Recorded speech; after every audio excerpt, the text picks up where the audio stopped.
deň a vítam všetkých na pôde ministerstva zahraničných vecí a európskych záležitostí. Teším sa, že mám možnosť privítať dnes po 6 rokoch ministra zahraničných vecí Veľkej Británie.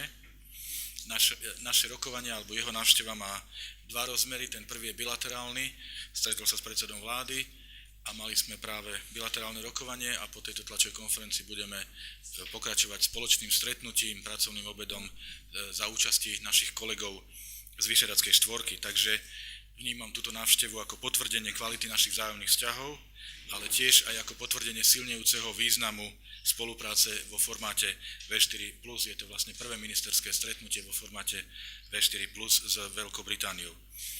Spojené kráľovstvo Veľkej Británie je našim silným partnerom v oblasti medzinárodných vzťahov, v oblasti zahraničnej politiky, aj z hľadiska medzinárodnej bezpečnosti a ekonomickej spolupráce. A tie rokovania, ktoré sme dnes mali, potvrdili, že je naozaj množstvo tém, o ktorých sme veľmi intenzívne diskutovali. Naše bilaterálne vzťahy sú vynikajúce, máme kvalitný politický dialog, máme zhodu v celom rade zásadných tém. Vidíme priestor pre posilnenie ekonomickej spolupráce, a to nie len vo vzťahu medzi našimi dvoma krajinami, ale aj pri presadzovaní spoločných tém v ekonomickej oblasti na pôde Európskej únie, takých ako je energetika.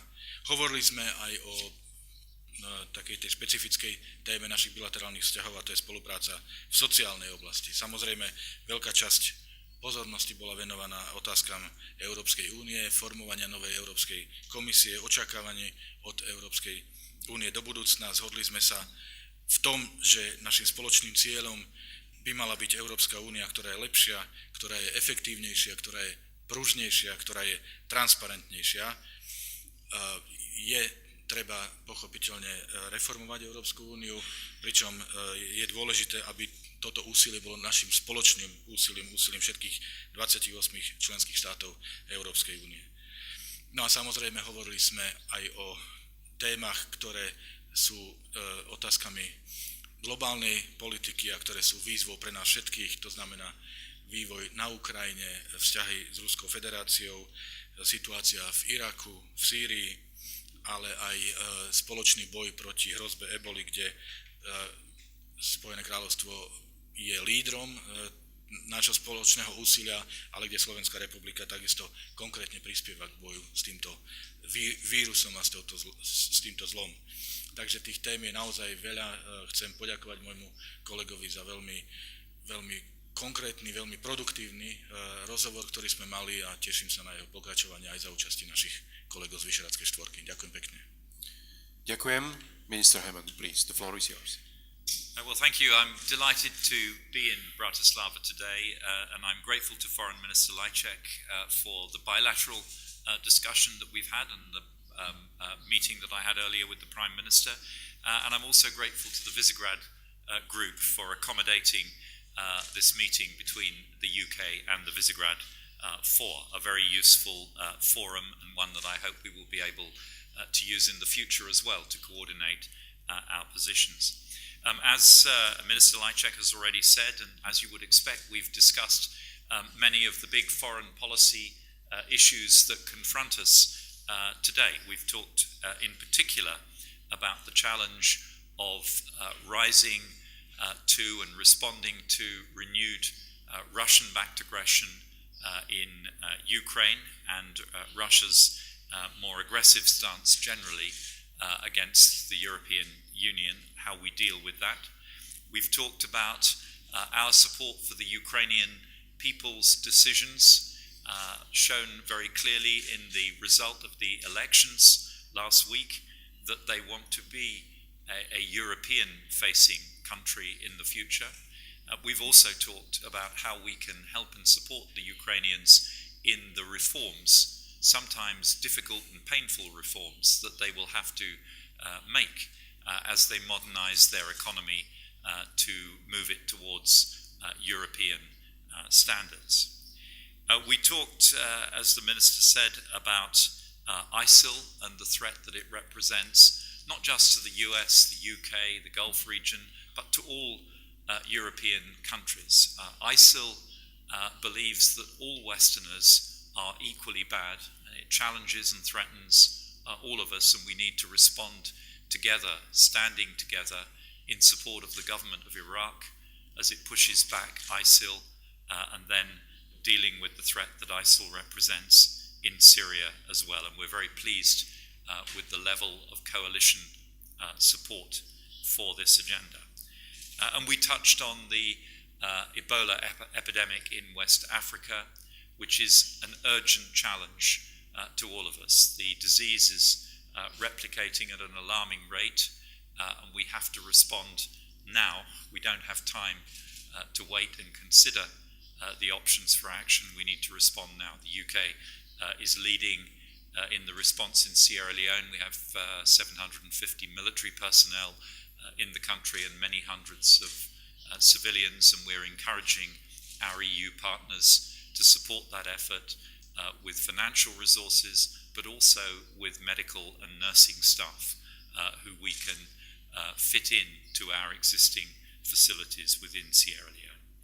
But we've spent, as the Minister said, perhaps most of our time talking about the future of the European Union and Britain's role in the European Union. And the two are intimately connected. I am clear that what we want to focus on is reform of the European Union for the benefit of all 28 member countries and for the people of all 28 member countries.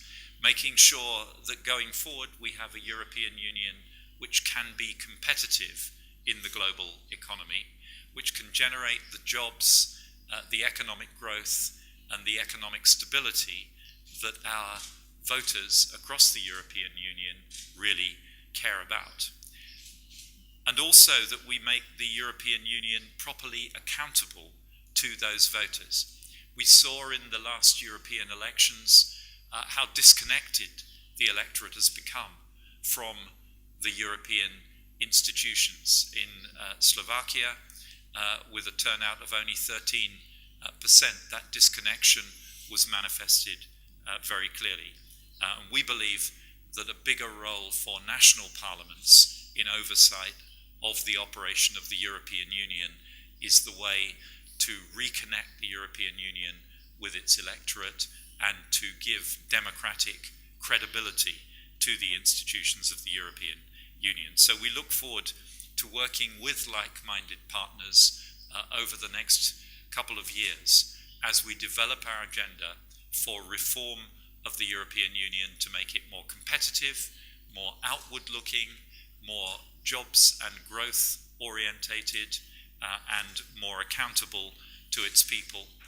And as we look as well to changing the structure of the Union in a way that will accommodate the reality of a future in which 19 or more members are in the Eurozone and the remaining members are outside the Eurozone, in a way that will protect the interests of both Eurozone members and non-Eurozone members, will allow those of us who are non-Eurozone members to support the measures of greater integration that the Eurozone countries may wish to take in order to protect the euro and ensure its success as a currency in the future.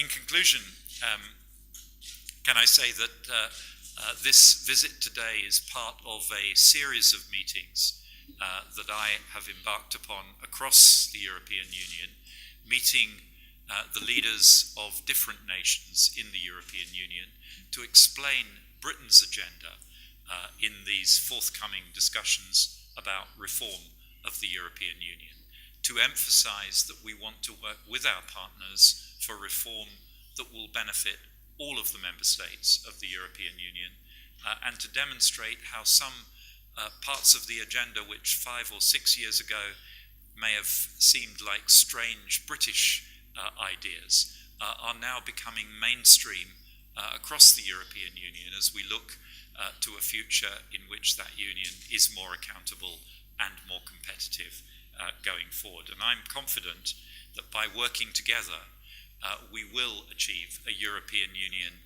which can ensure not only the prosperity but also the security of all the people of Europe in the future.